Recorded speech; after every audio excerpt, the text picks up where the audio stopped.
Voltamos e para você que está acompanhando o Made in Agro, a história aqui tá sensacional, a entrevista de hoje, tá muito boa. Ô Gilmar, você ia começar a falar como começou uma sementinha da Agromate surgir, né? Continua a história aí pra gente. Quem idealizou a Agromate foi meu irmão, né? Foi o Gilberto. E dentro lá do grupo Fischer, já estava lá familiarizado com o agro, né? Já conhecia das peças, né? Tinha uma certa já experiência. E aí ele idealizou a Agromate por lá, né? Quis montar um negócio. Eu tinha 15, o Gilberto tinha 19. Então, com 19 anos, ele levou uma ideia para meus pais. Ele tinha a ideia. Sim. Só que ele não tinha o dinheiro. Né? Então, ele levou a ideia para meus pais. Né? Os meus pais, no linguajar de hoje, meus pais seriam os sócios investidores daquele projeto. Exato. Né? Antigamente era emprestar o dinheiro mesmo. Era isso aí. Né? Estamos falando da linguagem de hoje. E ele foi vender a ideia para meus pais. Perfeito. Né? E você imagina, chega um garoto lá de 19 anos, fala, ó, hoje é mais simples, vamos falar, abrangeu-se mais, por quê? Por conta da internet, da rede social, né? O pessoal está mais aberto a tudo isso. Você imagina isso em 1995. Nossa. Quer dizer, não existia internet, não existia nada. Nada. Então, meu pai falou, meu Deus do céu, o que eu faço? E meu pai sempre seguro. Uhum. Tal. E meu irmão vendeu o projeto para eles, vamos falar assim, né? Convenceu eles a injetar o financeiro nessa empresa, que não tinha dinheiro nem para comprar prateleira. Sim. Né? E era uma loja de peça. Né? A Agromate surgiu como loja de peça. Comprava peças de pulverizador, de máquinas e tal, e vendia para os consumidores finais da cidade e da região. Gilberto, a empresa foi constituída em 95, agosto de 95. Eu estava na Serfel, ele saiu do grupo Fischer e iniciou a empresa, e eu fiquei na Serfel. Em 96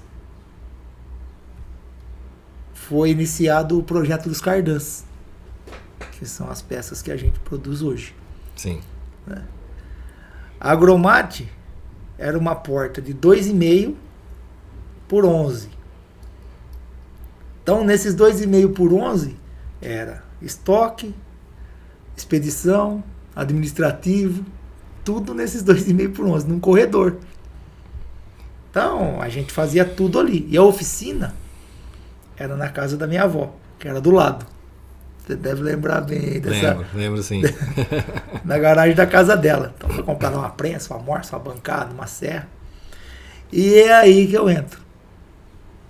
Então, quem que vai fazer esse operacional, vamos falar assim? Então, aí, eu fui sair da Serfel e fui para a Agromate em 1996, com 16 anos. Comecei lá a minha trajetória. Como eu digo, saí do ar-condicionado para colocar a mão na graxa e montar cardan na oficina. Nossa. Eu era o montador. Fiquei com a parte dos meus pais, que eram sócios do Gilberto. Meus pais cederam a parte deles para mim. E eu me tornei sócio da Agromate em 96. Sim. E fui montar cardan. Montando cardan. Aquilo ali, foi ali que eu ganhei conhecimento técnico em relação ao que a gente vendia na época. Então a gente só comprava e revendia. Né? Fiquei ali de 96 até 98 para 99. Um dia eu falei, eu acho que eu preciso de alguém para ficar no meu lugar. Eu vou vender. Vou vender, quero vender. Cheguei no Gilberto e falei, ó, vender. Pegamos um mapa do estado de São Paulo, abrimos em cima da mesa. Para onde eu vou? A gente não tinha nem ideia. Dividimos o mapa lá no estado de São Paulo, pelo Rio Tietê. Então, pra onde? Ah, vou por aqui. Eu saía aqui em Itápolis, Borborema, eu ia até Pereira Barreto. Nossa. Naquela época não tinha ponte, eu pulava a balsa de Pereira Barreto para Santa Fé e voltava de Jales, Fernandópolis, Votuporanga, até chegar em Matão. Então era 3, 4 dias aí de viagem. Compramos uma D20 na época. Ei, Devintona, hein? Enchia aquela caminhonete de peça e saía vender. E aí você... Ah, vou vender, achando que era, né?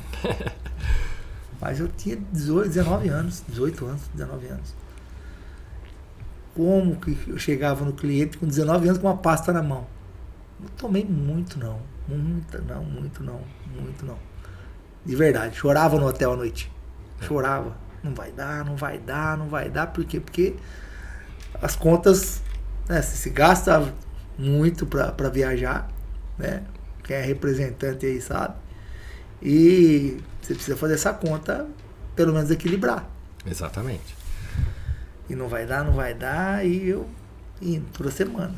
Ia semana, voltava, semana. E naquela época, que eu brinco com as pessoas, não tinha celular, não tinha internet, era orelhão.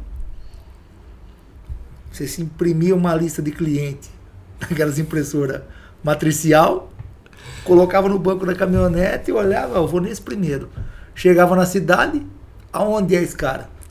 Exato. Aí procurava ponto de táxi, viatura da polícia, para perguntar, pôs de gasolina, perguntar onde era a rua. Chegava no cliente, se apresentava e tal. Perguntava pro cliente onde era o concorrente. Exatamente. Onde é seu concorrente? Então, naquela época era tudo muito, vamos falar, era um pouco mais difícil nessa parte. Era difícil, mas a gente chegava, né? Eu converso bastante com o pessoal. Eu viajo muito para São Paulo, né? Fico indo e voltando. E hoje lá eu não chego em lugar nenhum sem o GPS. Só que antes eu ia e chegava em todo lugar sem o GPS. Pois é. Então você acostuma com a tecnologia, cara, e aí você esquece um pouco do passado. Esquece do passado. Exatamente. E nessa época já não, né? Tinha que ir exatamente assim, ia no mapinha, ia perguntando, ia parando no posto. Exatamente. E o cara indicava o concorrente. O cara indicava o concorrente. Exato. Eu fiquei nessa região 1 ano. E é difícil, que nem eu falo, quem é de representante sabe que como é difícil você abrir uma região. Exato. Você pega uma região pronta, é uma coisa. Mas ninguém conhecia Agromate naquela época. O que fazia, né? Não tinha nome. Então foi muito difícil. Muito difícil. Levei muita porta na cara. Mas eu também tive muitas pessoas que me ajudaram. Sim. Então, nesse decorrer aí, a gente foi indo, demorou um pouco, mas depois foi engatando, foi vendendo para um, vendendo para outro. E aí a gente foi ganhando credibilidade na região. Nessa parte ainda vocês faziam só a parte de revenda, né? Só revenda. Tá. Revenda. Na verdade a gente era distribuidor, né? Sim. Depois revenda, se tornamos distribuidores e fornecia para revenda. E eu fiquei 1 ano nessa região, região fechadinha, beleza, trabalho feito. Garantido. Tinha não lembro se era irmão ou se era primo do meu melhor cliente, que queria ser vendedor da Agromate. E pediu a região para mim. Falei, meu Deus. Aí eu fiquei entre a cruz e a espada. Falei, eu não entrego a região, eu perco meu melhor cliente. Sim. Vou entregar. Entreguei minha região para ele. Voltei para casa. Abri o mapa novamente. Para onde eu vou? Nossa. Eu abri outra região. E aí eu decidi que eu ia para Minas. Vou para Minas Gerais. Vou fazer o sul, vou fazer o oeste de Minas. Deu na época aí 40 e poucas cidades para fazer. E comecei. Só que eu não achei que ia ser mais difícil do que São Paulo. Então, mais difícil encontrei foi um desafio maior ainda. Fui para Minas, demorei 6 meses para começar a minha história em Minas, que é bonita. Eu tenho uma gratidão por aquele estado. Toda vez que eu vou para lá, que eu passo aquela divisa, aquele estado me ajudou muito a crescer como vendedor, como ser humano, né? Fiz muito amigo lá. Sensacional. Compartilha com a gente aí.